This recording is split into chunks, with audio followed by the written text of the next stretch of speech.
এক গরিব মহিলা প্রতিদিন তার বাড়ির দরজায় একটি রুটি ঝুলিয়ে দিত। বলতো, যে ক্ষুধার্ত হবে আল্লাহর নামে নিয়ে যেও।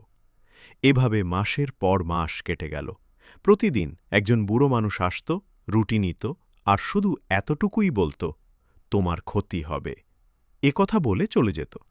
মহিলা ভাবত, আমি তো ভালো কাজ করছি, তবে সে আমাকে বদদুয়া কেন দেয়? তবুও সে রুটি ঝুলানো বন্ধ করল না। একদিন তার ছেলে, যে চাকরির খোঁজে দূরের শহরে গিয়েছিল, অনেক দিন ধরে নিখোঁজ ছিল। হঠাৎ দরজায় কড়া পড়ল। ছেলে ফিরে এসেছে।